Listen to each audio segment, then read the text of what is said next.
any in recent memory. Tonight in Las Vegas, such a meeting between Julio Cesar Chavez and Meldrick Taylor. Both are 140-pound champions. Chavez, WBC super lightweight titleist, is regarded by many as the best fighter in the world. Taylor reigns as the IBF's junior welterweight champ and is seen as one of boxing's most exciting competitors. Neither man has ever suffered a ring defeat. Chavez, who has won at least 66 consecutive professional fights, has the longest win streak of any active fighter. Add Taylor's 24 victories and 1 draw, and these two warriors are undefeated in 91 bouts. And under pressure, both have risen to the occasion. Taylor's career best performance was in his first title fight against then-champion Buddy McGirt. Chavez has been tested 16 times in championship fights. 16 times he has willed himself to victory. But they differ in style. One is active, averaging 85 punches per round. Meldrick Taylor suffocates opponents with rapid-fire flurry attacks. The other is accurate. Chavez lands at least half his punches, utilizing a sculptor's approach, chiseling away until each rock finally crumbles. These are the requisite elements of an unforgettable prize fight. Tonight, we bring you the unification of the 140-pound weight division between WBC titleist Julio Cesar Chavez and the IBF champion Meldrick Taylor.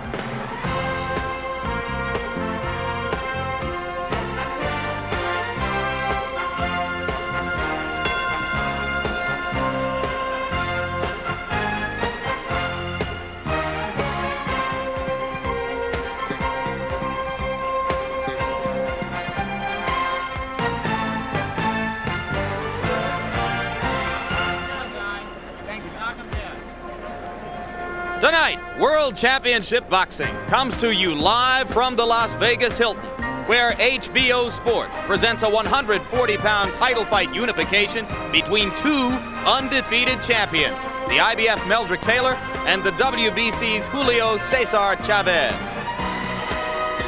Live in the indoor arena at the Las Vegas Hilton, which seats 9,300, which has been the scene of some of Julio Cesar Chavez's greatest victories and toughest challenges, and has a crowd tonight populated by so many Mexican Americans, you might begin to wonder whether St. Patrick's Day is a Latin American holiday. A crowd whose participation in this fight will weigh heavily in the favor of Julio Cesar Chavez. Hello again, everybody. I'm Jim Lampley. It's our great pleasure at HBO Sports to bring you what we call and what other experts have called the greatest little fight money can buy. A bout between two extraordinarily talented, undefeated champions whose styles seem to be perfect foils for one another. As we turn to our HBO boxing analyst, Larry Merchant, it's worth noting that despite Buster Douglas's big upset over Mike Tyson in February, which was a big surprise, we had been looking forward to this bout for a long, long time. And both fighters are aware of the expectations. Could the bout collapse a little bit under the weight of all this excitement? Following Tyson and Douglas is like Holmes following Ali or Norville following Paulie. In Tokyo, Tyson and Douglas were supposed to be a little fast food sushi, and happily it turned into a 4-star banquet. This fight is supposed to be a 4-star banquet, so we might be disappointed if it turns out to be a little less. It's so appetizing because Chavez is one of the toughest fighters you'll ever see, and Taylor is given a good chance to end his 10-year winning streak. If ever there was a reason for great expectations, this is it. And of course, for all of those reasons, Larry, people within the sport have talked about this fight and looked forward to it for a long time and have filtered through their memories to find comparisons with past fights of historic significance. One of them, which pops up, is the first fight between Roberto Duran and Ray Leonard in Montreal in 1980. There were similarities, Ray, between Duran at that stage of his career and Julio Cesar Chavez. There were parallels between you at that stage of your career and an undefeated Meldrick Taylor. And what happened to you is that amid all of that excitement, you wound up fighting Duran's fight. Could that happen to Meldrick Taylor tonight? Well, Jim, there's a parallel with Meldrick Taylor and myself, because I've come to believe that sometimes the aura of the fight, the anticipation of the event itself, can be just as tough as the opponent. And for Meldrick Taylor to be effective, he must concentrate. Concentration will be the key tonight. he must not allow himself to get tough and try to exchange punch for punch with Chavez. You spent a good deal of time with Meldrick yesterday afternoon. What's your expectation of his frame of mind coming into the ring? Jimmy appears to be very, very relaxed, very, very confident, but I tell you what, action speaks louder than words. We're going to see it very shortly. Of course, another bout to which this one has been compared is another that took place within the past decade. The first matchup between Alexis Arguello and Aaron Pryor. Here now, a closer look at the two undefeated champions and this great matchup.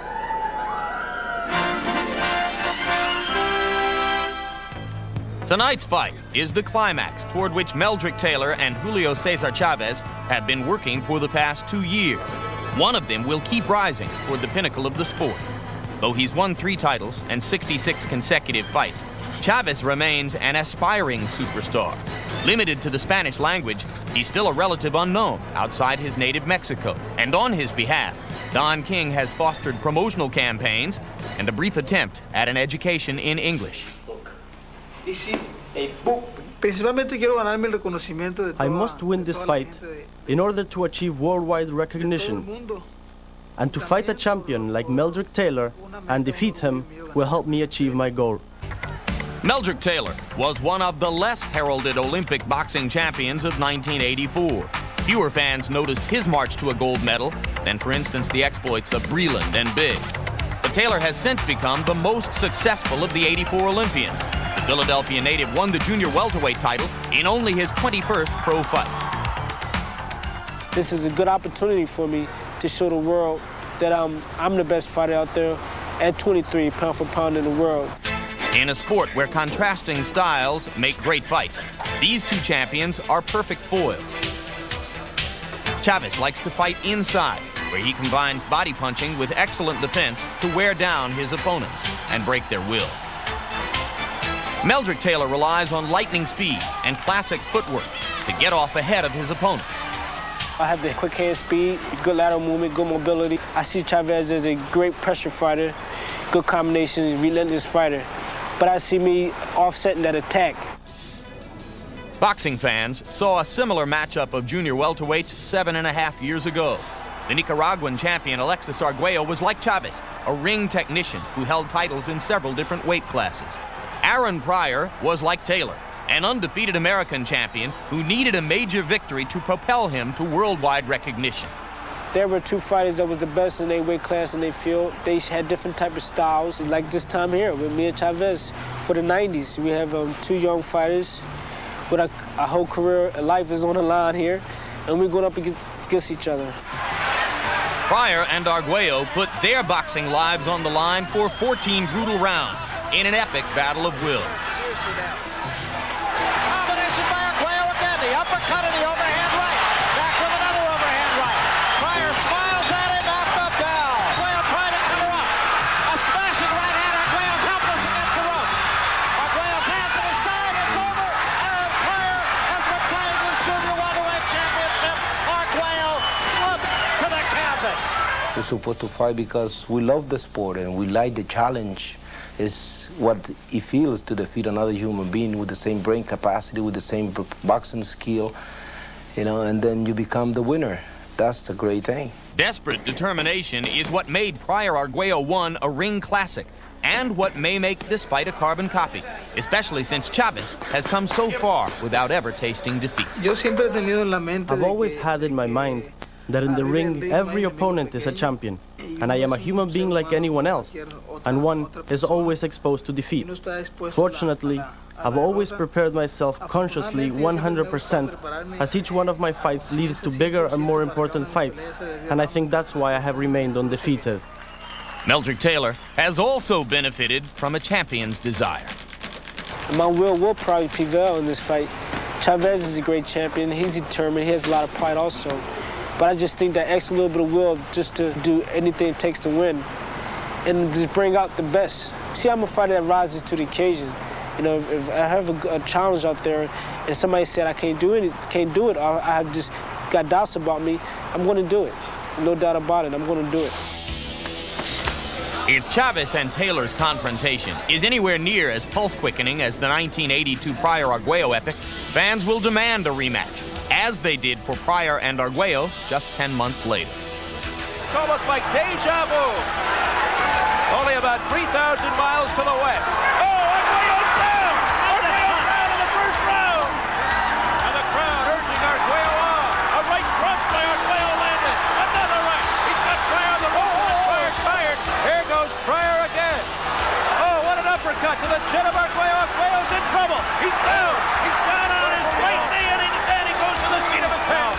That's it. It's all over. I went to the floor the third time, and I felt that I didn't want to get hurt. I said, I accept my defeat. This man is better than I am. I called the referee just still keep counting. Arguello never recaptured the champion's determination he lost in that 10th round. Pryor later relinquished his title and has since been treated for drug dependency. But past history poses no distraction to Taylor and Chavez. Youth, great rewards, and the spotlight of the present belong to them tonight. If I defeat Meldrick Taylor and the fight is not made with Hector Camacho, then I will move up and pursue a championship in the welterweight division. I'm at the beginning of the prime of my career, and I think I'm going to really excel in this fight. I'm going to propel me as the best fighter pound for pound in the world. It's going to make me a superstar. Great fighters need great opponents to sharpen their edges. Chavez needs to defeat an American star like Taylor to achieve the recognition here he already enjoys in Mexico. Taylor needs to beat a lionheart like Chavez if he wants to be boxing's next box office superstar. When champions meet, high drama usually follows. And now we bring you back live to the indoor arena at the Las Vegas Hilton, where every seat is filled as HBO Sports brings you World Championship Boxing. The 140-pound unification between Meldrick Taylor and Julio Cesar Chavez. It's scheduled for 12 rounds. And now once again, for more on this scintillating bout, HBO Sports boxing analyst Larry Merchant. True story. Years ago in Philadelphia, two hotheads came to blows on the job, and the Boxing Commission actually licensed them to settle it in a local fight club. Headlines in the Daily News told the story. First day, he called me a lousy bricklayer. Second day, he is a lousy bricklayer. The fight drew an overflow crowd and hundreds of telephone calls to the newspaper for the result. Why am I telling you this story now, and why am I telling you that since the 60s alone, 10 heavyweight and light heavyweight champions have either come from or trained in Philadelphia? It's to impress upon you the breadth and the depth of the tradition that Meldrick Taylor represents, and to suggest to you that if anyone can beat a fighter like Julio Cesar Chavez, it's a Philadelphia fighter, meaning a fighter with the will and the skill to survive its fabled gym wars. Meldrick Taylor is a gold medalist, a champion, undefeated, and what underlines those credentials is that he is a Philadelphia fighter. Now back to ringside. Jim?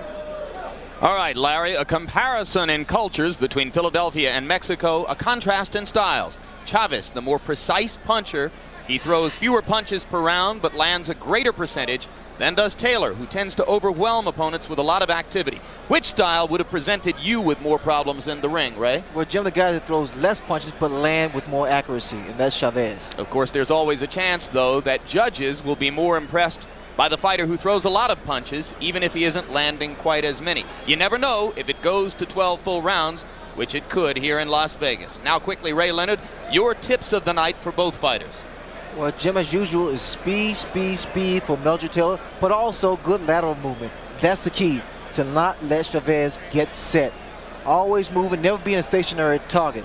He must move in and out. He can't afford to slow down because Chavez, that's his fight. He likes to get inside and wear your body down. So what he must do is in and out. Use that good speed of his. And I'll tell you one thing, Taylor is so quick. Like here, tremendous hand speed. So what Chavez needs to do is slow it down. And the best way to do that, Jim, is body shots. Work that body, slow that man down, get him in the corner, and take full advantage of that. But Chavez has a problem. He starts off too slow. And if he should do that and not be aggressive, he's going to find himself trailing on points. So Chavez needs to be aggressive and fight his fight. So that's a look at how those contrasting styles could play out in the ring. And right now, we await the entrance of the fighter with the 4th longest unbeaten streak at the start of his career of any fighter in professional boxing history. Julio Cesar Chavez records 66 wins and no losses according to our accounting. Most boxing authorities give him credit for 68-0, but we've been unable to substantiate the validity of 2 victories that are on Chavez's record from early in his career in Mexico. 9,300 people in the arena, and unofficially, Hilton officials suspected yesterday that as many as 75% of those tickets may have been sold to Mexican Americans who can be expected to root for Chavez. I can assure you that there will be a little bit more noise tonight than there was from 30,000 fans in Tokyo for Tyson and Douglas. In fact, there was more noise at the weigh-in today than there was at that fight. And there you see perhaps the most impressive record of Chavez today. 16-0 in championship fights. Far, far in excess of any other reigning champion. Mike Tyson was just beginning to get within range of that record when his unbeaten streak in championship fights was stopped in Tokyo. And there is another of the impressive Chavez statistics, 4th best streak without a loss in the history of the sport, and the other 3 who rank ahead of him were all fighters from back around the turn of the century. So in the past 50 years, no professional boxer has begun a career and sustained unbeaten success for as long as has Julio Cesar Chavez.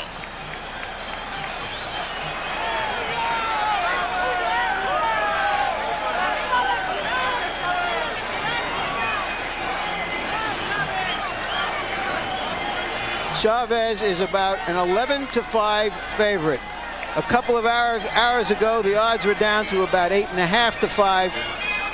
But a lot of these Mexican fans have put their money where their hearts and even where their heads are.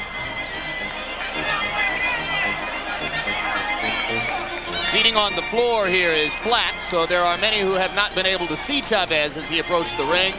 And now the noise will begin to swell as he enters the ring and comes within sight of most of the crowd.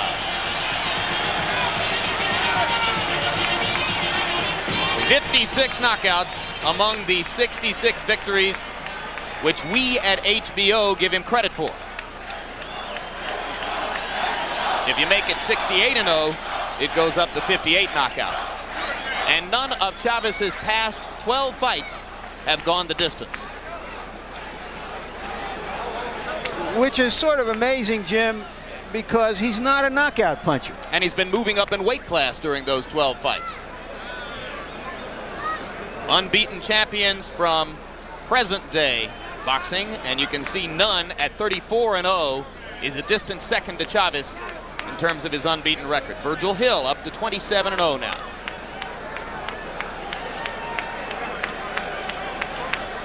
But it takes enormous consistency to win every time for as long as Chavez has been able to do it against quality opponents in 3 different weight classes. And now the familiar Lou Duva and his lieutenants will lead their charge. Meldrick Taylor out of his dressing room. There is Lou filling the middle of the screen and screaming, "Where is the music?" Right next to Taylor, that's Pernell Whitaker, world lightweight champion. Put the music on! Already things aren't going the way Lou wants them.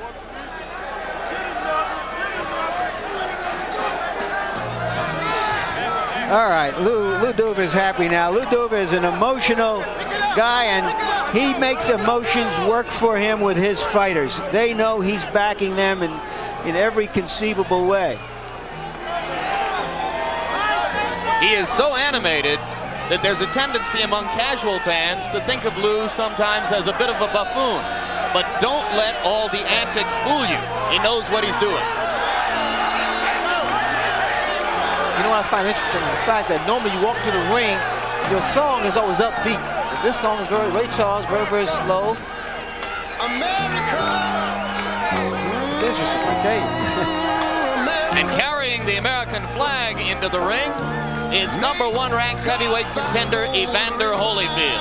An Olympic teammate of Taylor's. Well, Holyfield holds the flag for his buddy Meldrick Taylor.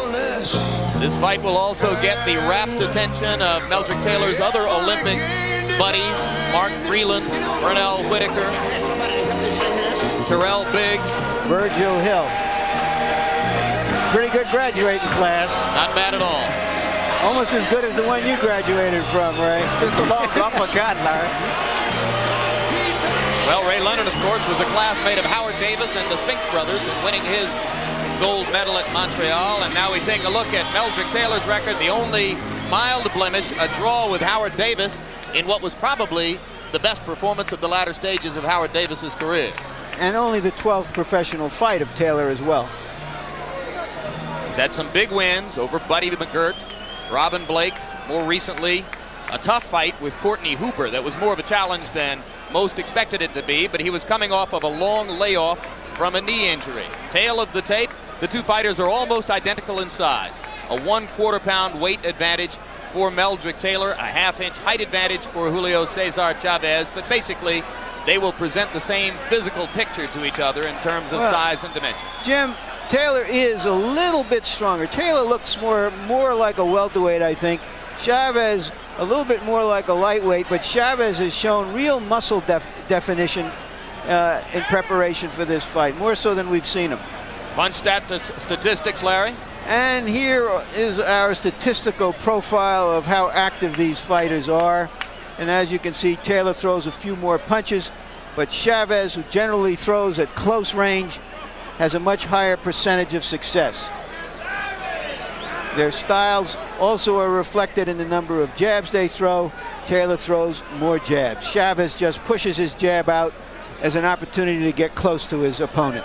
Rules for the fight, combining the rules of the WBC, the IBF, and the state of Nevada. 3 judges scoring on the 10-point must. No standing 8 count, no 3 knockdown rule, and you can be saved by the bell in the last round only. Right now, let's go up to the ring announcer, Chuck Hull, for the pre-fight introductions. Good evening, ladies and gentlemen. Welcome to the Hilton Center of the Las Vegas Hilton Hotel, where tonight Don King Productions and Main Events Monitor Dan Duva, President, in association with the Las Vegas Hilton, presents World Championship Boxing. This bout is sanctioned by the Nevada State Athletic Commission, Dr. James Nave, Chairman. The commissioners at ringside this evening are Dr. Elias Ghanem, Dwayne Ford, Jay Nady, and Luther Mack. The executive director of the Nevada State Athletic Commission is Chuck Minker. Representing the IBF at ringside this evening is Mr. Al Goodman, and representing the WBC at ringside is Mr. Bobby Lee of the state of Hawaii. The officials assigned by the governing bodies for the next bout of the evening, the judges will be Chuck Giampa, Jerry Roth, and Dave Moretti. The timekeeper will be Mike Morabito. Counting into the knockdowns, Al Bisick.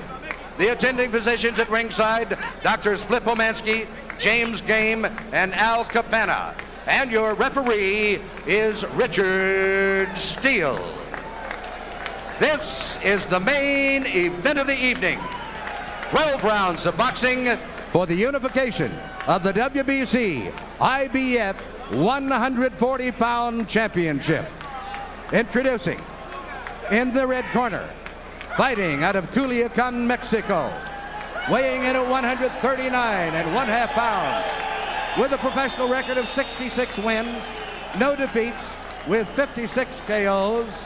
He is the WBC Super Lightweight Champion of the World, Julio Cesar Chavez.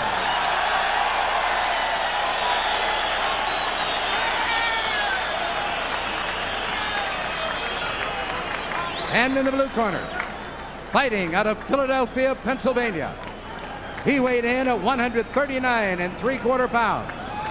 His professional record consists of 24 wins, no defeats, 1 draw with 14 KOs. He was a gold medalist in the 23rd Olympiad in Los Angeles.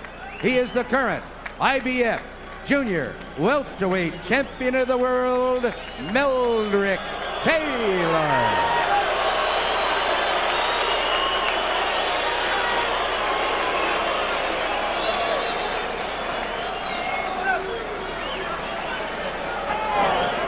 Okay, you guys, I spoke to both fighters in the dressing room.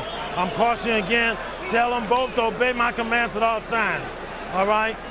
Watch the low blow, the rubber punches. Okay? Shake hands. Good luck. The two things to watch right off the bat are, will Chavez come out faster than he normally does? Will Taylor be able to avoid serious exchanges? Let's go. I'm so excited I could watch these guys fight for 3 straight days. Through all of his training, Meldrick Taylor trained with a circle drawn in the middle of the ring. Lou Duva urged him to stay inside there and not go near the ropes. When he goes near the ropes, even if he may look good doing it, he is doing exactly what his corner won't want him to do. Well, they had what they call the zone, fight in the center of the ring, not allowing Chavez to corner him. So you should see a lot of movement from Taylor. Customarily, Chavez does not throw a lot of punches in round 1, but he has promised, as Larry Merchant pointed out, to start faster this time.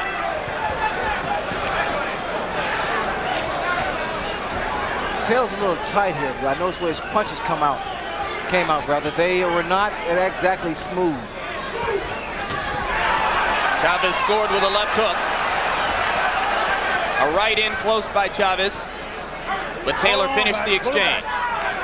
This is the kind of fight that Chavez loves, that inside fighting. Likes to work the body. So what Taylor has to do is to maintain his boxing style. Just keep moving. Chavez's eyes are focused on the midriff of Meldrick Taylor. He is thinking body from the outset. Taylor with a left after he missed with a right to the body.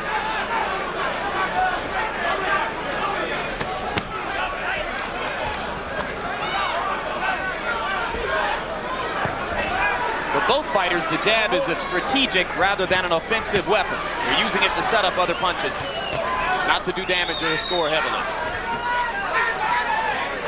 Good countering jab by Taylor as they finish that exchange.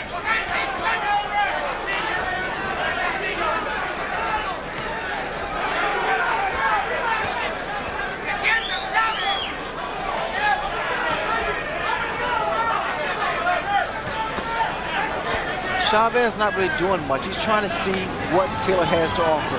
And then what he'll do, he'll pull on the attack. Taylor using his hand speed to land a little bit more frequently. One subtlety to watch if you have not seen Chavez before. He has extraordinary capacity to keep his eyes open inside and find targets amid heavy infighting. That's concentration. That's what it takes.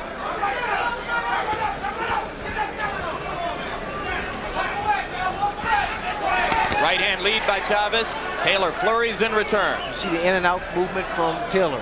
Gets inside, throws combinations, and steps back out. That's what he needs to do. Yep, just what you prescribed before the bout. So far, Chavez does not seem to have been markedly more busy than in past rounds 1. Probably something that is just constitutionally difficult for him to do.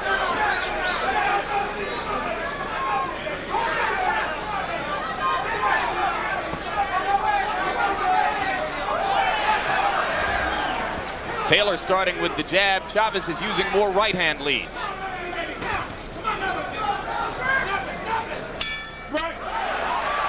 That was a terrific round for Taylor. Well-disciplined round, and that's the key for him. He consistently beat Chavez to the punch. Let's hear Ruben Castillo tell us what's going on in Chavez's corner.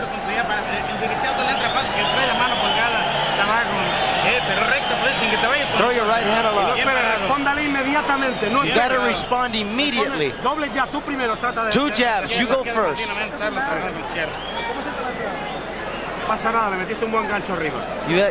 throw a good left hook. Work inside it. Don't get frustrated. Don't get excited. Yes, jab him in his belly. You understand? But just keep on making the little circle. When you get close, come on now. Let your hand go. Give me a little more snap on that jab. A little more snap. Come on. The most alarming thing from Chavez's point of view in that round is that he didn't land enough body punches. He must land body punches to slow Taylor down so that he can come on in the second fight, in the second half of the fight. Round one was a very busy one for Meldrick Taylor. He threw 96 punches.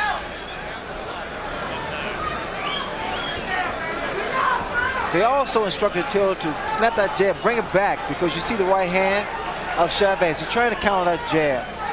And it's difficult to do that if you throw 2 jabs.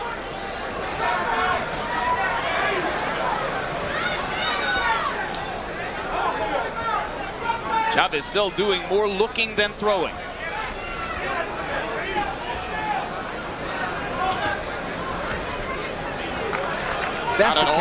Jim, that's the kind of fight that's going to be good for Taylor. To frustrate Chavez. Make him look for him. Be cute. We've seen Chavez get off to this kind of start against much less talented fighters than Meldrick Taylor, though. He started slowly against Sammy Fuentes here in November. And Taylor finishing exchanges inside, using his hand speed. Some unorthodox targets. Trainer George Benton has urged Taylor to go for Chavez's shoulders and to hit him on the hip to distract him and throw off his rhythm. There he goes, hitting Chavez to the hip. The expectation of Taylor's camp is that he can get away with low blows to the side of Chavez's body. They trade a right and a left, and Taylor did more damage with his left hook. Taylor is bleeding in the mouth. Yep, it's dripping out from between his mouth guard. Good right hand inside by Chavez.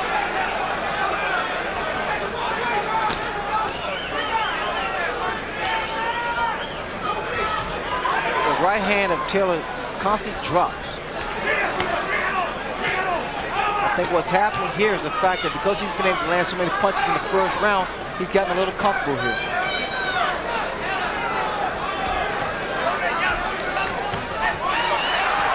So far, Taylor has remembered to counter everything Chavez throws. How distracting could the little blood trickle out of the mouth be, right? Well, it bothers you because it has a tendency to just taste bad. Plus, it hurts you, hampers your breathing. We've been told that Taylor had that cut inside his mouth during training. So it could be that an old cut has been reopened here. You see the right hand of Taylor, he's dropping it. Yep, and Chavez is throwing over the top of Taylor now, beginning to land with more consistency. Right hand leads, doing the damage for Chavez now. A solid left inside. And the crowd begins to heat up as Julio Cesar Chavez turns up the pressure.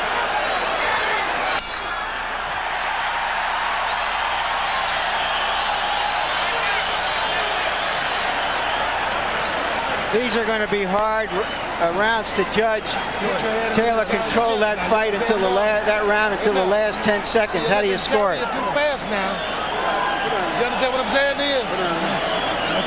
Now you ain't having no problem, are you? Now look, hey Mel, don't let him carry you so fast. You understand? The guy's carrying you too fast. He's backing you up too much. Hey Mel, you got to get down, got to dig in a little bit. You understand what I'm saying to you? You listening to me? Huh? Now get under some of them punches, right? And start to jab him at his chest. Put that up back. All right, I got it. Okay. Okay. Hey. No. Keep that jab. Here's an exchange from early in the round. They're at close quarters. Chavez with a right, Taylor right back with a left. Well, for the first 5 minutes and 50 seconds, we watched a poised and confident Meldrick Taylor controlling the bout with his speed. But then in the last 10 seconds of round two, Julio Cesar Chavez began to penetrate his defenses. What you see here is actually... That was a slip, not a knockdown. Chavez is trying to... Well, he's dictating the tempo of the fight. He's making Taylor fight his fight at his tempo. Taylor lands a vicious right hand. Chavez seems unmoved by it. One of Chavez's extraordinary capacities is his ability to take a punch. And he has already taken some solid blows here. Ray, in that combination, he did what you were talking about before. He threw 3 or 4 punches and then he got out of there. But they didn't linger. That's true, Larry. That's the key to the fight for Taylor, is get in and get back out. And not sit there and exchange punch for punch. Because what happens also is it wears you down when you're inside like this. Chavez loves to get in close, body his opponent off, and fire the left hook. He did it successfully just about 10 seconds ago. Taylor still throwing far more punches. He threw more than twice as many punches as Chavez in round 2. But typically, Chavez landed more than half of the blows he attempted.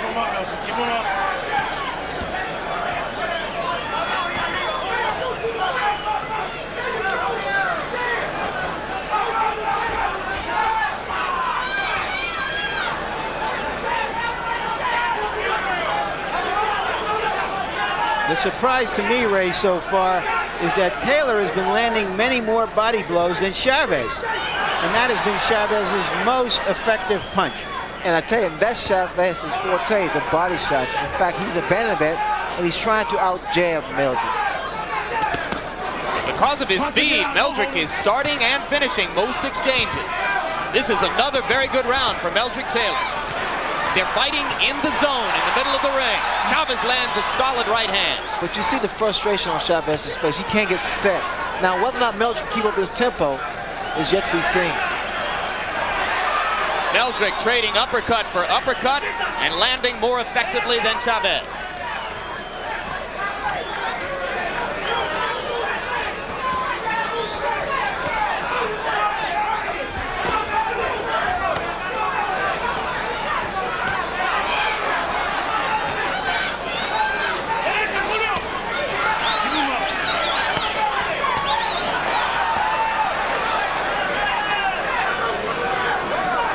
Chavez still boring in, coming straight forward against Taylor's flurries.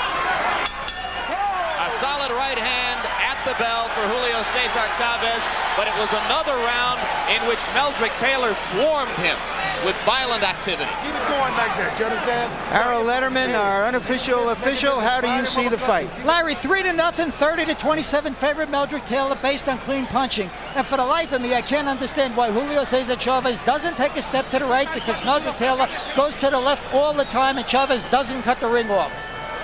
And I have the same score, although the second round could have gone either way. Stand there with him. Go punch for punch with him. Let's go.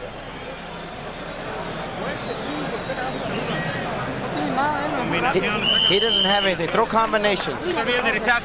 Go to throw a right hand. Throw a good right hand. We talked before this fight about Taylor allowing that Philadelphia fighter ego to get in the way of a disciplined fight. He stayed disciplined, and Chavez, it seems to me, Ray, is the one who has gone away from what his strength has been. And that's the body attack. In fact, it's very impressive with Meldrick Taylor thus far. He's been boxing, he's been moving in and out, and every so often he gets inside and throws a few punches. So if you expected the typical Julio Cesar Chavez slow start, maybe you've gotten that. Or maybe he simply hasn't been able to get started against the overwhelming activity of Meldrick Taylor. In the first 3 rounds, according to punch stat computations, Taylor has thrown 287 punches to only 116 for Chavez.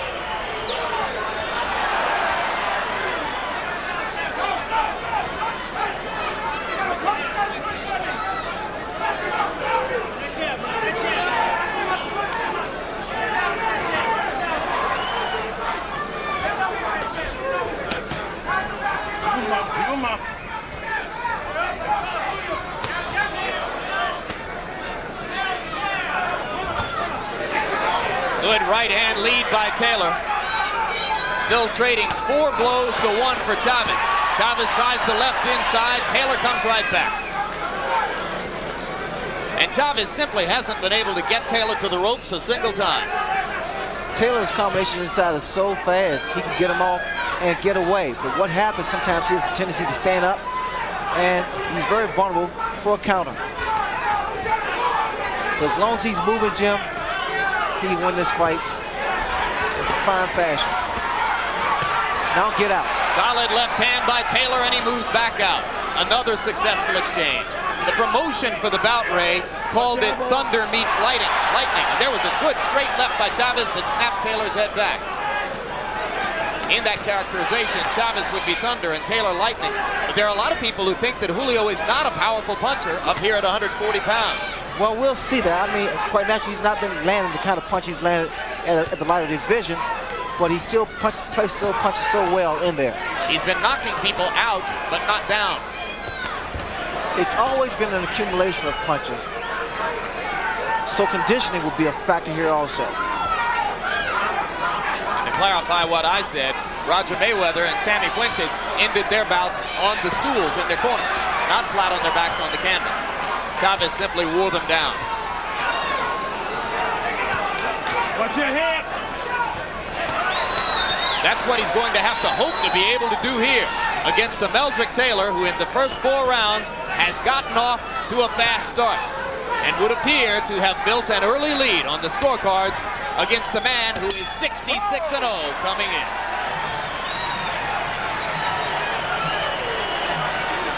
Now you're boxing beauty. How you feel, baby? Huh? Come on with the ice. Come on. What's that ice? I'll take it.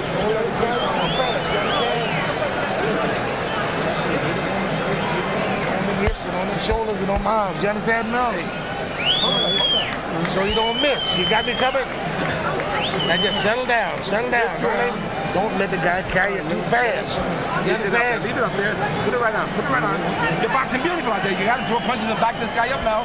I don't want this guy stealing the rounds off you. You hear it? Yes, you know, when you get nailed, come back. Mira, que lenta también. Eso es. Eso es. Él se olvida de subir la mano cuando te mete abajo. Keep your hands up. Throw the combinations down.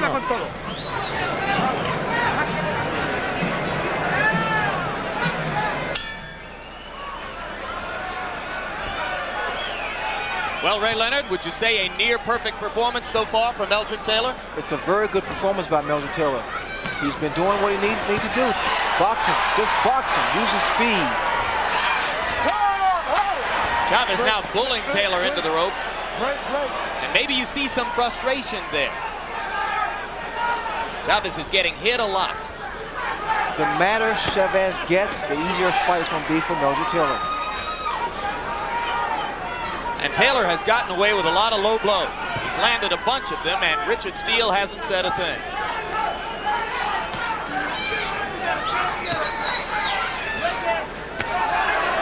Right hand lead by Chavez lands. Taylor comes back with an uppercut.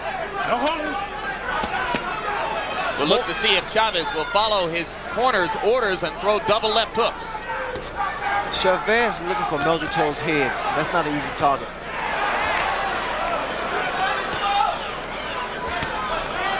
Don't hold him, shit. Chavez fighting like a bull now, trying to just body Taylor off to make punching room. Taylor throwing punch after punch, though, to keep Chavez occupied. Chavez appears to be looking for one particular punch. You see Meldrick Taylor using both hands. The dilemma for Chavez, at least partially, is that it's hard to play offense when you're playing defense every second. Well, the hand speed of Meldrick Taylor is so blinding. The first thing that Chavez wants to do is block the shot. And in doing so, he doesn't retaliate. Chavez landed a glancing right hand inside. Taylor wasn't disturbed by it.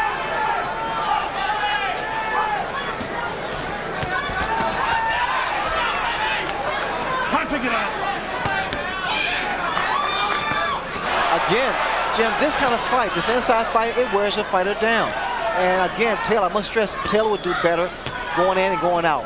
I mean, although he's landing some pretty combinations, he would do better by getting his punches in and then backing away. Is he getting overconfident? Well, he's finding that he's able to land so many punches. He's gotten very, very comfortable in there. But he's doing a tremendous job, too. Is it possible, Ray, that he's getting a little tired to stay outside and that he's trying to get rest in there? It's better for him to be on the outside, Larry, to get that breather. And within the last 30 seconds, Chavez has landed 3 solid left hooks inside. Taylor comes back with a bristling uppercut. And another flurry for Meldrick Taylor. This is the way Meldrick Taylor can steal the round. Throw those combinations before the bell ends.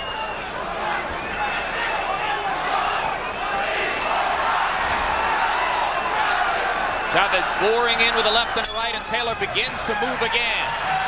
And as round 5 comes to a close, Meldrick Taylor throws his glove skyward in celebration of his performance so far.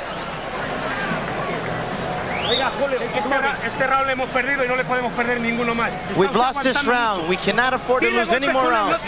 Throw punches with him. Don't wait for him. Throw punches with him. You're better than him, Julio. You can't demonstrate nothing. You don't have to. Throw punches until he falls on his bottom. Don't wait, Julio. Throw punches. He's inflating, Julio. Borderline, okay? Going one way or another. When you get inside now, you don't let him out hustle you on the inside now. You understand? Okay. Give him more circles right here. Give him more circles. Look at the disparity in punches thrown. It sounded almost like desperation already in Chavez's corner. I don't know if I can read into their minds, but it seems to me they were saying, you're fighting his fight, you're trying to outbox him, you're trying to be a little too cute. You got to go after him. Everyone expected Taylor to get off to a fast start, the conventional wisdom of this fight. But it doesn't appear at this point that Chavez has done enough damage to Taylor to slow him down significantly in the second half of the fight. But there may have been a subtle trend, Larry, in the last minute of round 5. Chavez landed 3 solid left hooks inside. If he can get that weapon going, it's the one which would be most likely to bring him back.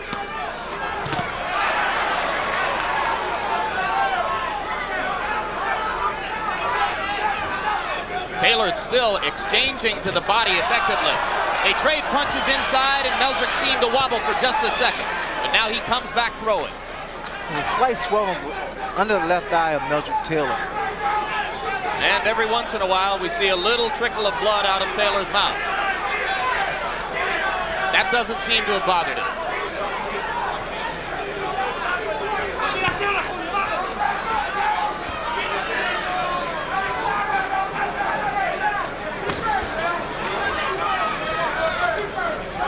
Left for left, Meldrick misses with a right and a left.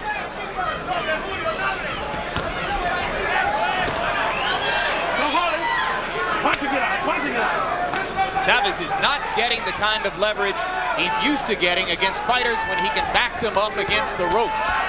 He's never facing them with the speed of Meldrick Taylor, and the speed has definitely bothered the rhythm of Chavez. Chavez not throwing the type of body shots that he's known for, and in doing so, he's allowing Meldrick Taylor to get some of the combinations off, 2, 3, 4 punches before he lands one.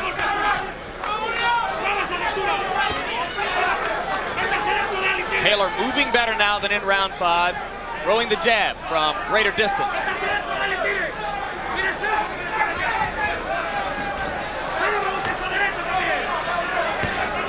Right hand lead solid on the face of Chavez. Julio Cesar dropped his hands for a second.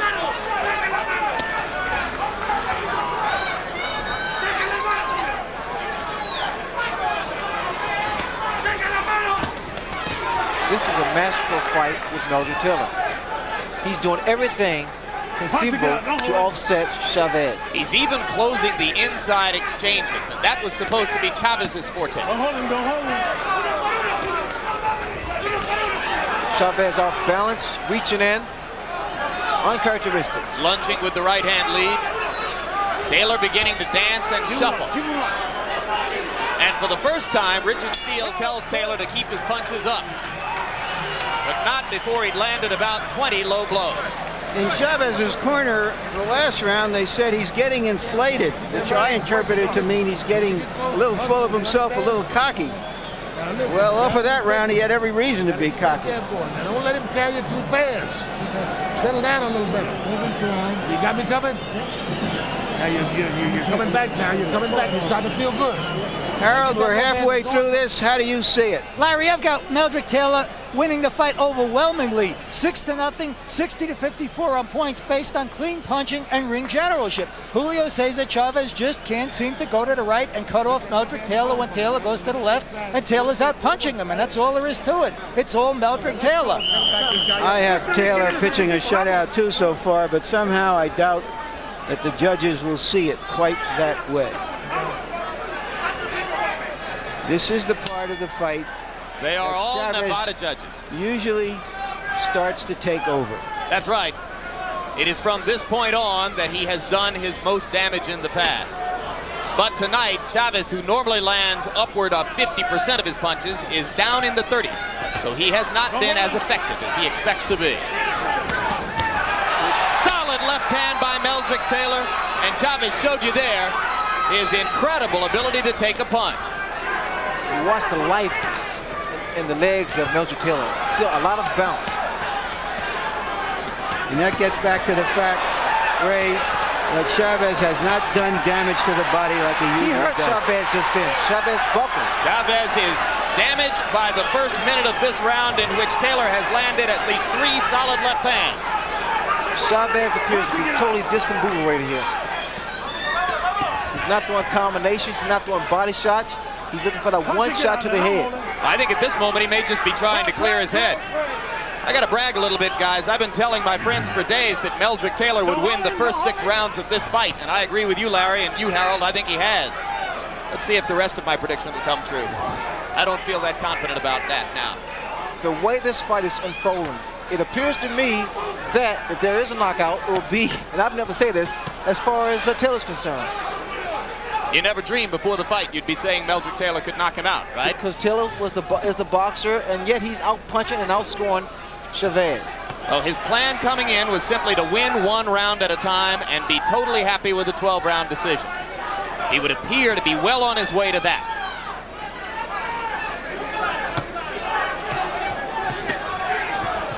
Just to clarify, the rest of my prediction was that Chavez would turn it around in the second half of the fight and score a TKO in about the 11th. Like I say, I don't know if I have much confidence in that right now.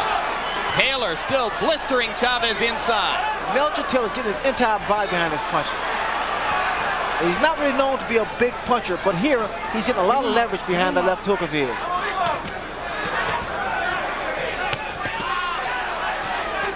It's hard to imagine Taylor being more effective. Hard to imagine him doing a better job of rising to the biggest occasion of his career. When 2 guys stand toe-to-toe like this and throws these kind of punches, normally one guy goes down. Because fatigue has definitely set in with both fighters. They've thrown a lot of punches, more so with Meldrick Taylor. Punching it out. Solid left hook inside by Taylor. Chavez continues to try to come back with the left of the body. But he is not hurting Taylor.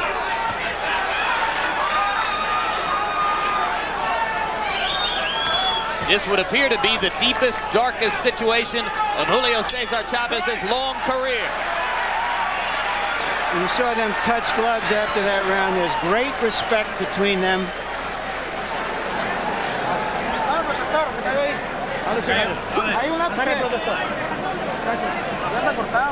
He's cut. They want to put water in his trunks.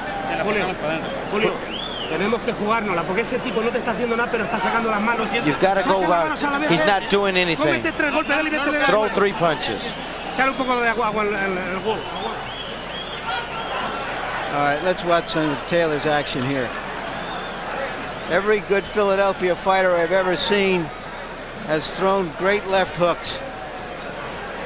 And Taylor is no exception. He can really throw the left hook. And the right ain't bad either. And according to PunchStat computations, Chavez's connect percentage was way down to 32%. He only threw 72 punches in the round compared to 103 for Taylor, who connected on nearly half of them. Meldrick isn't just winning the fight. At this moment, he is dominating it. Let's go. Let's go. Get out. I'm told they were 15 seconds late on the bell for the last round, and it lasted 3 minutes 15 seconds. That comes from our production truck. Keep him up. Keep him up. Correct that. I am now told that the last round was the proper length of 3 minutes, but that the between rounds period was slightly longer than the normal 1 minute.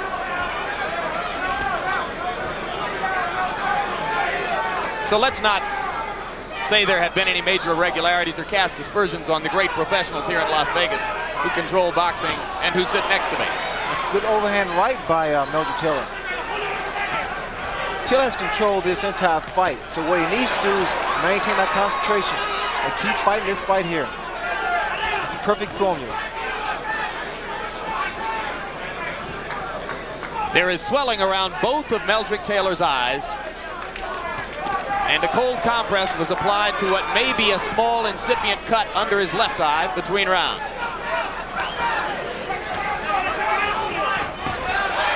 Chavez landed a left. Taylor flurries furiously in return.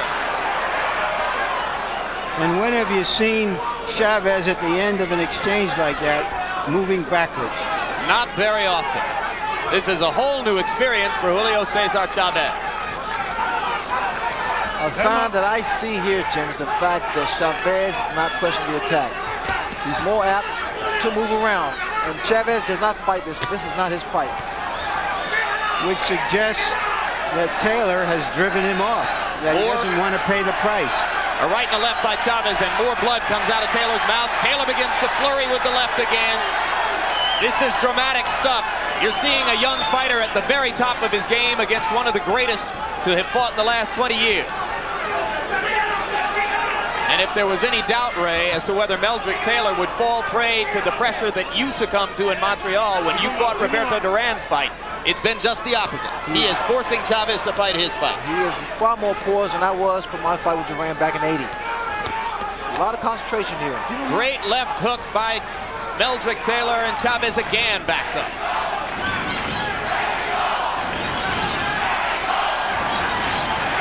Crowd chanting Mexico, Mexico, trying to lift Chavez up.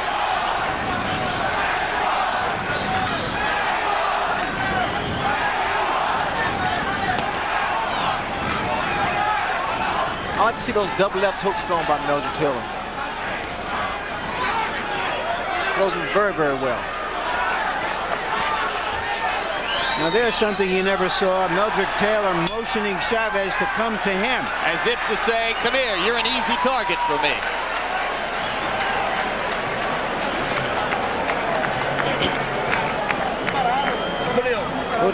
Julio, está usted muy parado, échale corazón.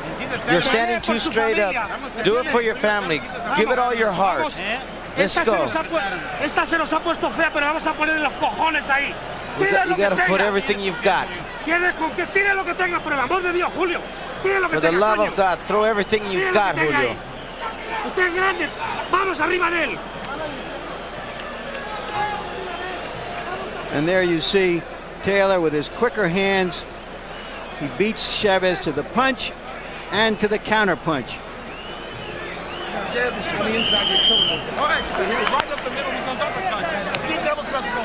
They've gone to the whip very early in Chavez's corner.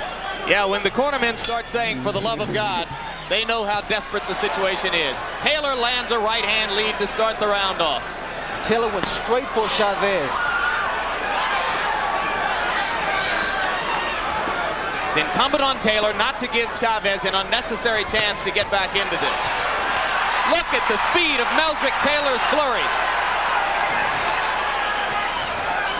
Reminiscent of a young Ray Leonard. I love those combinations, Jim. He gets them in. It's so beautiful. He puts them together very well. And one thing those combinations do, it takes the crowd out of the fight for Chavez, because from a distance you can't see if any or all of those punches have landed. They come so many, and very few of them are stopped or blocked by Chavez.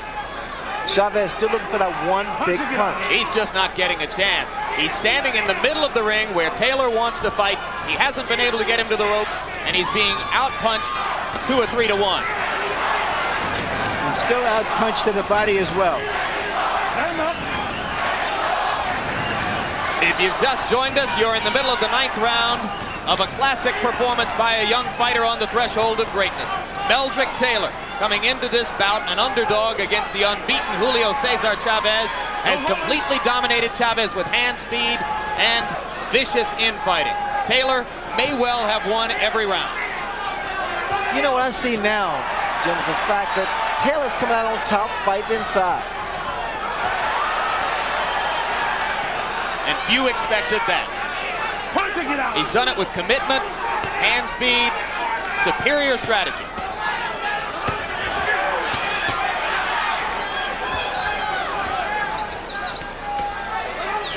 I've seen more body shots thrown by Taylor than I have by Chavez. And the left hook to the body is supposed to be Chavez's great weapon. Taylor landing at will with the left hook inside, Ray. It's a credit to Chavez's remarkable chin that he does not appear to have been wobbled. Blood now from Taylor's mouth and nose, but nothing is slowing him down.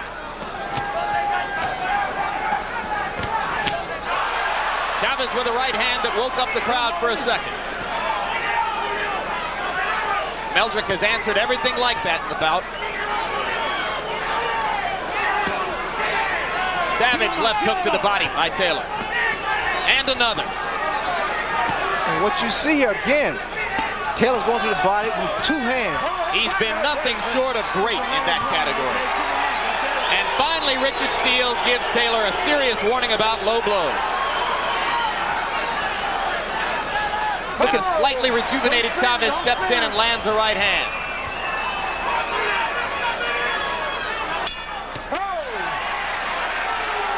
Gentlemen, if Chavez was a champion and Taylor was a challenger, I would say right now that Chavez has to win his title back. Ahora sí, este es el hombre que yo quiero. Ya se bajó todito, Julio. Este es el peleador que yo quiero, Julio. Aprovechar ahorita, Julio. Go for the opportunity. He is slowing down.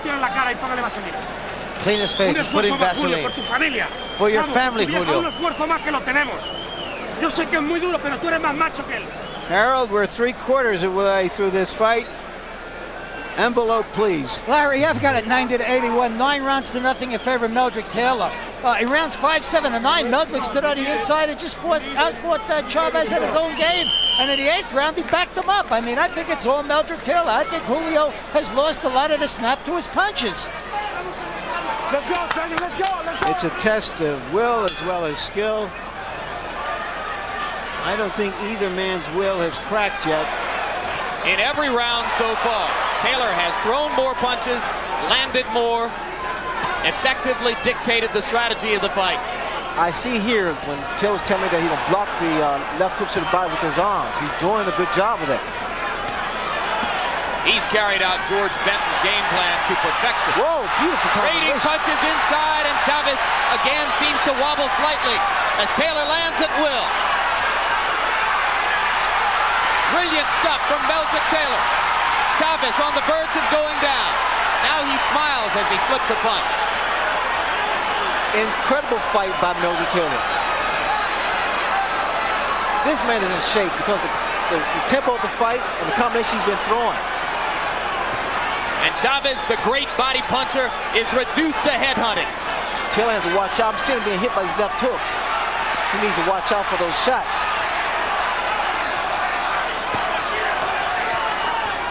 So I'm watching the effects of the punches. When Taylor lands a punch, he rocks Chavez, but also Chavez is able to rock Taylor. Go home.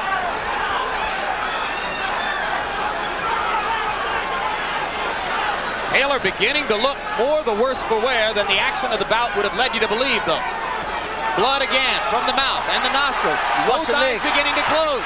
Chavez is coming on. Watch the legs of Taylor. They don't seem to be too steady here. Now this is normally, Jim, when Chavez goes to that combination to the body and back to the head. Taylor again rocking back with 2 left hooks against the attack to the body. What a heart Taylor's shown tonight. Answering everything Chavez can throw with heavier stuff of his own.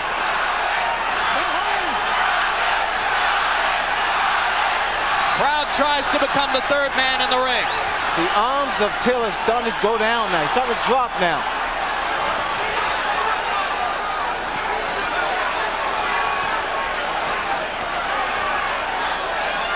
Both men are displaying so much heart here.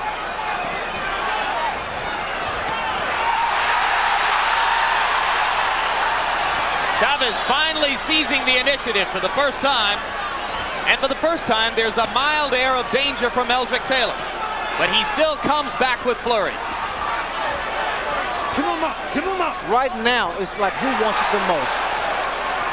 But you can never question Julio Cesar Chavez's desire.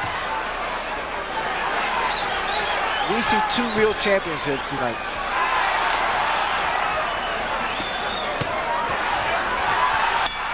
The combinations by both men. Meldrick Taylor, incredible. It doesn't get a whole lot better than that, guys. Angelo Dundee, the famous trainer, is here. He said to me earlier today that Chavez is the toughest fighter he has ever seen, bar none. And you can see just how tough he is if after those first 9 rounds, he can come back at Taylor like this. Don't back off this guy too much because you get hit, you understand? Huh? You all right? Take a deep breath, man.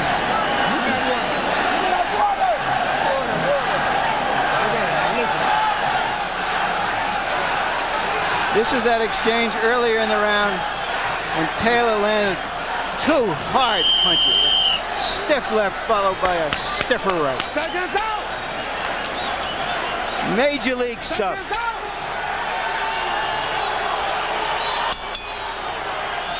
Again in round 10, Taylor threw more punches, landed more punches.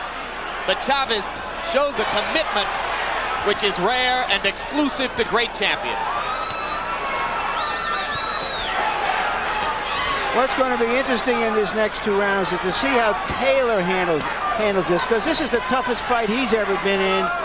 Whether there's fatigue, whether he can stand up to this great champion who is just not going to give up. It's impossible to conceive that Chavez is in any way disillusioned about the necessity of a knockout. He's got to knock Taylor out to win this fight. Don't hold him. Watch your head. Keep him up.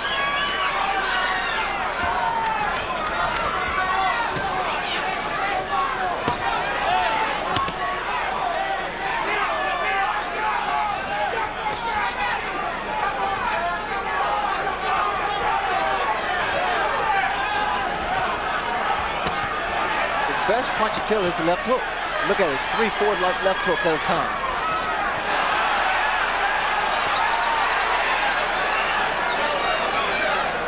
The left hook, as Larry told you, a Philadelphia staple. Remember Joe Frazier? Watch your head.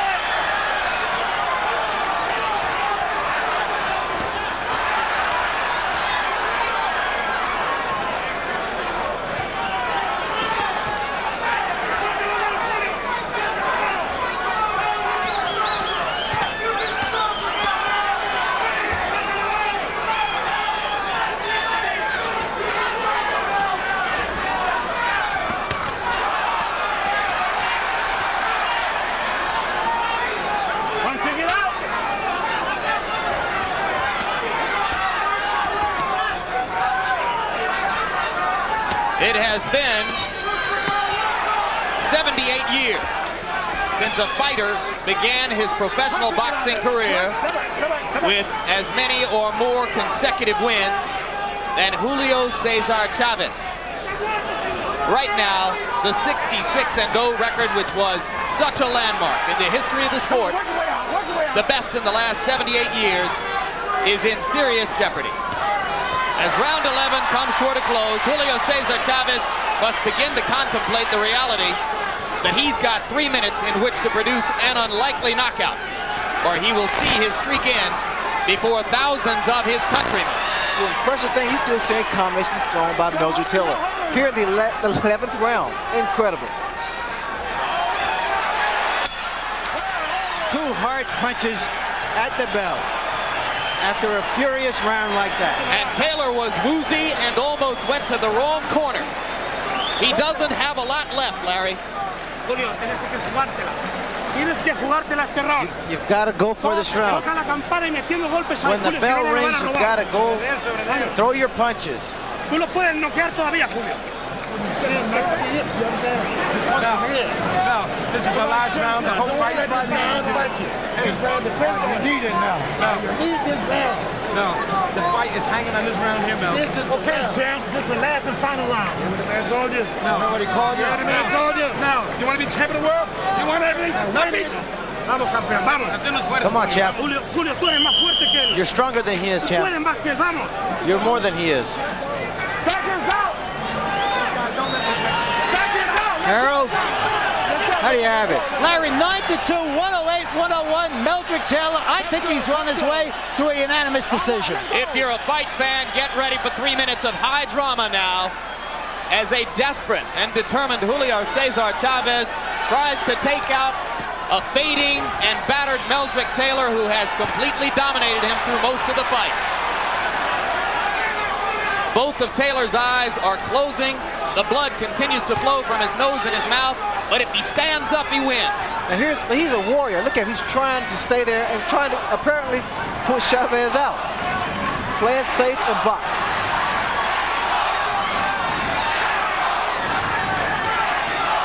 Meldrick Taylor said before the fight, he'll take me to a higher place. He's there right now. He's there right now, Larry. No question about it. Well said.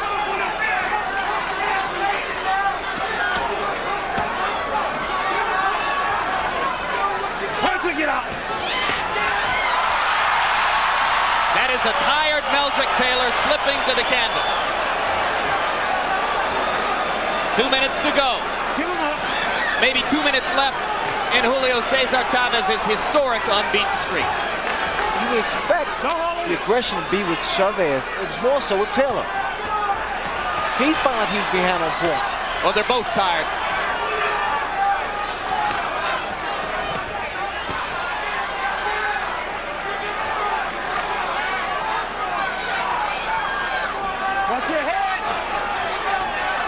But you're right, Ray. It doesn't appear at this moment that Chavez has the stuff to get it done. More pawing than punching now, at a time when he needs the best.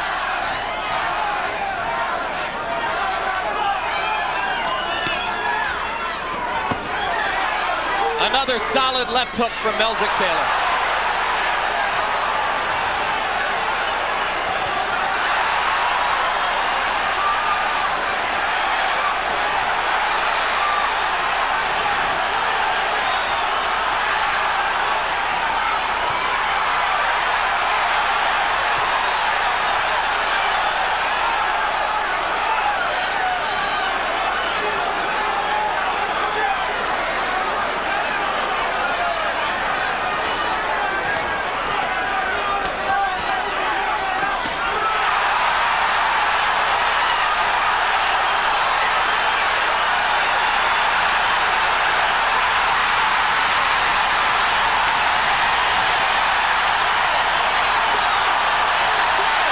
If he gets up, he probably wins the fight. I can't believe it. Unbelievable. Richard Steele stopped the fight with fewer than 5 seconds to go. You're going to watch Lou Duva go crazy now. You're going to watch Lou Duva go absolutely berserk. This is one of the most unusual calls by a referee in the whole history of the sport.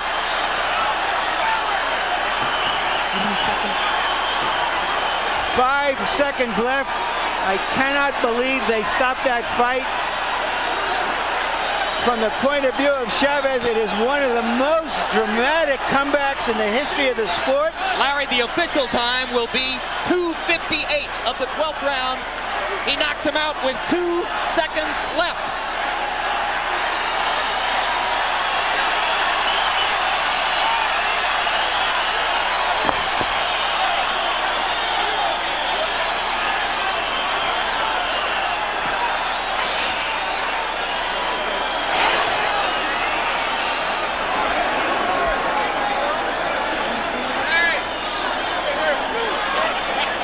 Ray Leonard, do you believe it? I can't. I really can't. Richard Steele is regarded by most as the best referee in the sport. He has really put himself on the line. Harold Letterman, your response. Jim, The last round is the only round that you can be saved by the bell. Okay? But the referee obviously doesn't know how much time is left in a round. That's right. Had not Steele stopped the fight, it's very likely that Meldrick Taylor may have won a decision. But the last round is the only round in which you can be saved by the bell. Very, very interesting. So if Richard Steele didn't stop the fight, Chavez would never have thrown another punch. Had the judges had Taylor ahead on the scorecards, as we did, Taylor would have won the decision. Very interesting. There's very little question of that, Harold, unless they were watching an entirely different fight. Here's another look. It was a solid right hand thrown by Chavez, his desperation punch, if you will, because throughout the whole fight, Meldrick Taylor fought an impressive fight. The left hook set him up for the right hand. And Meldrick trying to hold himself up, get hit by a solid right hand, and goes to the canvas. Now, here's where Steele makes a critical decision. Taylor was up. My memory tells me by the count of 4, Ray. I think it was 5. He was up. You're right, it was 5, 7, 8, 9. Now he looks at him. Are you okay? And stops the fight. You notice Meldrick looking at his corner for instructions. He couldn't answer Steele when Steele asked him if he was okay. Is that what's critical, Harold? That's the point. Meldrick Taylor did not respond, and that's very, very obvious. And when you're the referee, if the guy doesn't respond, you have no choice but to stop the fight because Meldrick Taylor could have been very, very seriously hurt. Therefore, Richard Steele made the right call without question. That is Steele's criterion here. Exactly. If you see it again, Taylor looked at him but didn't say a word and then looked away. Right. He didn't respond to Steele's question when Steele said, "Are you all right?" There's no doubt that Richard did the right thing. The man could have been seriously hurt. It's a shame that it had to happen, but I agree 100% with the referee in this case. All right, I think Larry Merchant may be ready to talk to Richard Steele. They're standing in front of a camera right now, and Larry's nodding at me, and yeah, let's go. Larry with Richard Steele. All right, I'm with Richard Steele, the referee. Richard, you described the end of the fight and why you stopped it. Well, Larry, I stopped it because, you know, Meldrick had took a lot of good shots, a lot of hard shots, and it was time for it to stop. I didn't, you know, I'm not the timekeeper, and I don't care about the time. When I see a man that has enough, I'm stopping the fight. Did you ask him a question? Did you ask him what his name was, where he was? Anything to find out whether he could have gone on, which turned out to be another 2 seconds in the fight? No, I didn't ask him a question. I asked him, was he all right? And I didn't hear him say a thing, but I was looking at his condition mainly. That's what I was interested in. Given the stakes of the fight, given the tide of the fight, should you have looked back and seen where Chavez was? Should you have given this man in a fight this big a chance to survive? There's no fight worth a man's life. I don't care what it is or how many I do. When I get tired of seeing a guy getting pound, and I think he had enough, I'm going to stop him. Thank you very much, Richard. Now back to you, Jim. And right now, let's go to ring announcer Chuck Hull for the official particulars. Ladies and gentlemen, referee Richard Steele stops the bout at 2 minutes, 58 seconds of the 12th round. The winner and now holder of both the WBC and IBF 140-pound championships from Culiacan, Mexico, Julio Cesar Chavez.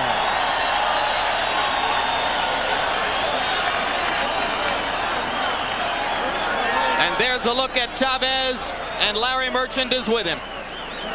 All right, Julio, give us your idea of what happened at the end of the fight. Darles la idea que tú tienes de la pelea, de la última parte de la pelea. Lo que piensas tú. Bueno, realmente me sentí cansado, la verdad, sinceramente. He felt really tired. I felt very, very tired, to be real. Mi pelea, Meldrick Taylor es un gran peleador. Meldrick's a great fighter. Es un peleador muy rápido e inteligente. Very, very intelligent fighter and very quick Se merece fighter. otra oportunidad. He deserves another shot. Did you think you were losing the fight and would lose it unless you knocked him out in the 12th round? Si tú crees que estabas perdiendo la pelea y la única manera de ganar era por nocaut. No, yo sabía que la pelea estaba muy pareja, cualquiera podía ganar. I think he thinks the fight was still a close fight. What was so difficult about fighting him? ¿Qué era lo más dificultoso de pelear a él? Es un peleador rápido, inteligente, le tiras un golpe y te pega 3 golpes. He's just a very intelligent fighter, very quick fighter. He'll throw 3 punches, and he'll throw 1 punch, and he throws 3 punches back. Julio, is that the toughest fight of your life? Is he the best fighter you ever fought? El mejor peleador que has peleado. Sí, él es. Meldrick Taylor sí es uno de los peleadores más fuertes, más duros. Yes, he's one of the toughest fighters. And you think definitely that there should be a rematch? ¿Sí crees que debe haber una revancha? Yeah. Thank you very much, Julio. Great fight, great comeback. Julio, okay for the camera. Jim? All right, thank you very much, Larry. And just to set the record straight about what was at stake when Richard Steele made the call to stop the fight, our information from the Nevada State Athletic Commission is that Meldrick Taylor would have won a split, not a unanimous, but a split decision. One of the judges had Chavez ahead, but 2 others had Meldrick Taylor winning the fight. So Richard Steele, in effect, prevented Meldrick Taylor from winning a split decision by stopping the fight when he did. Harold Lederman has already offered his opinion, Ray, that it was an entirely justifiable decision. What do you think? It's a horrible scenario because he was just 2 seconds away from winning or unifying the division. And I think that with Richard Steele, the referee, he's a very competent referee, and he was doing what he felt was in the best interest of the fighter. There's not too much more that needs to be said, Jim. Let's give credit to Chavez for what has to be seen as another of his long string of incredibly willful and courageous performances. He had to come up with something in the last minute of the fight, and he did. Well, it was a complete shutout up until like 2 seconds before the round was over. And Meldrick Taylor fought the most perfect fight I've seen in boxing. Tactical, strategic, he did what he had to do to really nullify Chavez. This defeat will do nothing to diminish the reputation of the great Meldrick Taylor. And Larry Merchant is with him right now.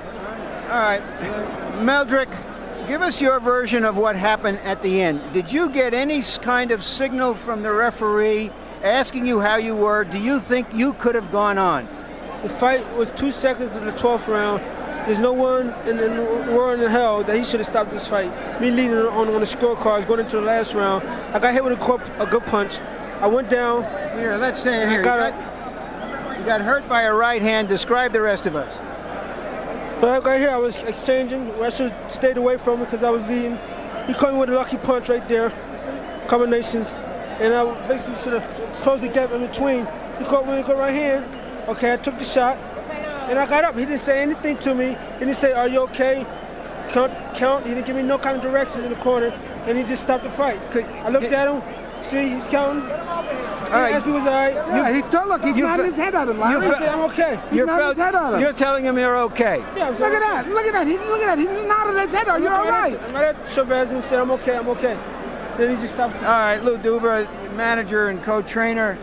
Lou, what was your view of that? Should he have stopped the fight? He says, I don't know what time it is. All I know is I've got a hurt fighter in front of me. I don't want him to get hit anymore. Bullshit. I don't believe that there. He got up. He started to pick up the count. At 6, he got up. And he kept talking to him. And you'll see him, look at the photo again, and you'll see Meldrick nodding at him. And he was okay. And forget about it. He didn't know the time. They got to give the guy a chance. It's a title fight. He wasn't getting hurt out there. You're saying, Lou, that the referee should, in a fight of this magnitude, somehow take that in consideration, especially what's going on up till now. Absolutely. The fight was a great fight. Both fighters were great out there. Let the fighter fight out there. He must have had some semblance of how long it had to go on there. But the kid got up. He got up at 6, and he counted 6. Take a look at the photo, and you'll see it at 6, Larry. It wasn't at 9. It wasn't at 10. It was at 6. He was up, and he was looking at the referee. Let's see if we can take another look at that. Fellas back in the truck. Right. Here it is. Watch when he gets up. Watch when he gets up. Now watch what the count is when he gets up. Wobbly or anything. Watch his fingers. See his fingers? Now it's 7. See it? Now it's 8. Now it's 9. Right? He's looking at him. Now he's not stopping the fight. We're not even giving the kid a chance. Come on, for Christ's sake. That's baloney. Did you think you were ahead in that fight, and why were you successful up until that moment? Well, I know I was ahead because I threw a lot more cleaner shots, a lot more flurries. And leading to the last round, I got a little careless. Was trading his punches and stuff, should have stayed away with the jab. But still, the fight was that good that it should have went to 12 rounds, and it was just premature that he stopped the fight like that, you know, of his magnitude.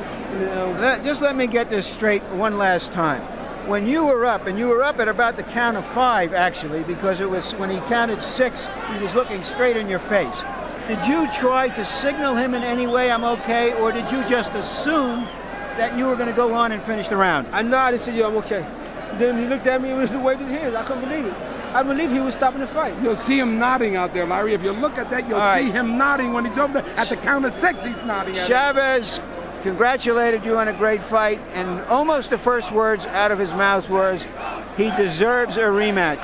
Do you want a rematch? I most definitely want a rematch, because this fight should have been mine. This should have been in the basket. I had leaned on the scorecards, and then it was premature, and Richard Steele would do something like this and start the fight under this false pretense like this, with only a few seconds left in the 12-round fight of this magnitude. And I had a clear conscience. I got up to count of 6, okay? And I grabbed the rope just to keep my balance. And it counted 8, 9, 10. I looked at him, and none of I'm ready. Then he just stopped the fight. He was ready to go out there, Larry. I don't understand it, Larry. Thank you very much, Meldrick and Lou. Back to you, Jim and Ray. All right, thank you very much, Larry, and brilliantly done. You heard the talk there, Ray Leonard, about a potential rematch. Of course, there's been a lot of discussion as to what can happen in the future to either one of these fighters, perhaps moving up to welterweight to fight a Marlon Starling, perhaps going back down to lightweight to fight a Pernell Whitaker, or most likely meeting each other. And let's campaign right now. I want to see it again. You want to see it again? Big time. I want to see it again. What will this do to the frame of mind of a Meldrick Taylor, who fought about as brilliantly as he could have been expected to fight and wound up losing on a knockout in the last 10 seconds of the fight? Is it going to discourage him and set him back, or is it going to give him more incentive to increase his greatness? Viewing Meldrick Taylor tonight, I'm led to believe that he's going to be even greater, even faster, stronger, and even more confident, because this kind of fight here only makes a fighter better. After what happened to Chavez tonight and the punishment he took through these 12 rounds, what could he do to turn the tables and come out and be more effective against Taylor the next time? You know, they say styles make fights, but then again, Meldrick Taylor made the fight. He did his thing. He outpunched Chavez, he outscored him, he threw body shots. He was doing everything that normally Chavez would do. I'm very impressed. I tell you, I'm very impressed with Meldrick Taylor. All right, thanks very much, Ray. It was a brilliant bout. We're going to be talking about it for a long time. Larry Merchant, you've seen a lot of things in boxing, but this one writes another new chapter. Who gets the credit? Who gets the blame? Well, first I want to say, is this just the start of the 90s? I don't know if I could stand this anymore between Tyson and Douglas and Chavez and Taylor. Earlier I tried to say in any number of ways how tough a man Julio Cesar Chavez is. I told you how Angelo Dundee said he was the toughest fighter he'd ever seen. I said, tougher than LaMotta, tougher than Marciano, tougher than Frazier. He said, the toughest I've ever seen.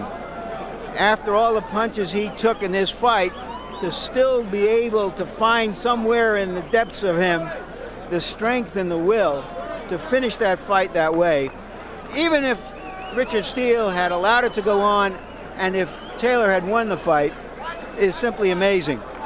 I think Richard Steele made a mistake. I think that in an event of this magnitude, you cannot dismiss what has gone on in the past. You have to have some sense of where that round is. I believe that Taylor could have endured. I think it was an injustice to him. No discredit to Chavez at all. I just think it was a mistake. Referees sometimes make mistakes, just as fighters do, and a big one. And just as we had a controversy that was a bogus controversy in Tokyo, I think this is a real controversy, but the winner is still the winner. But this is a controversy which is going to build and kindle, rather than diminish, interest in a sport which you have so accurately called the theater of the unexpected, and which was once again the theater of the unexpected here. We're going to see a rematch of this as soon as both fighters can get ready to do it and make the deal, I think. You know, at the top of the show, I said how we were expecting a 4-star banquet. And along about the middle of the fight and into the 8th and 9th rounds, it seemed to me, well, we were seeing two great athletes really give everything they have and show us technique and courage, but it lacked the drama. But boy, by the end of it, I guess we've now got about a 5-star banquet. Yeah, no question about it, indeed. Thank you, Larry. Thank you, Ray. It was a privilege, as always, to work with the two of you. And as Larry suggested, sometimes you get a chance to build up huge expectations for an event, and the event not only lives up to those expectations, but surpasses them. Those are the moments in sports which are longest remembered. We expected, we asked for, we promoted a great fight here tonight. We saw a brilliant performance by Meldrick Taylor, which ended in defeat. We saw a less effective performance than usual from Julio Cesar Chavez, which ended in the 67th victory of his so far unbeaten career. It was chapter 1, and only chapter 1, of a drama which promises to play into future chapters.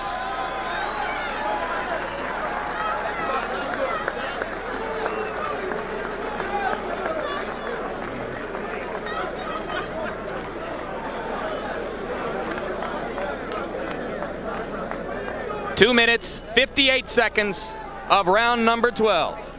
Meldrick Taylor's demise at the hands of Julio Cesar Chavez. To be continued. Stay tuned immediately following HBO's World Championship boxing coverage for One Night Stand. Charles Fleischer on the East Coast and Lean On Me on the West Coast. And be sure to join us April 14 when HBO Sports will present an IBF middleweight championship fight as Michael Nunn defends his title against the WBC welterweight champion Marlon Starling. So now for Larry Merchant and Sugar Ray Leonard, I'm Jim Lampley saying so long from Las Vegas. The executive producer of HBO Sports is Ross Greenberg. Tonight's fight was produced by Rick Bernstein and directed by Mark Payton. The feature producers were David Harmon and Brian McDonald. The replay producer, Michael J. Whalen. The assistants to the producer, Kendall Reed and Kirby Bradley. The production manager, Russell Gabay. And the technical supervisor was George Wenzel.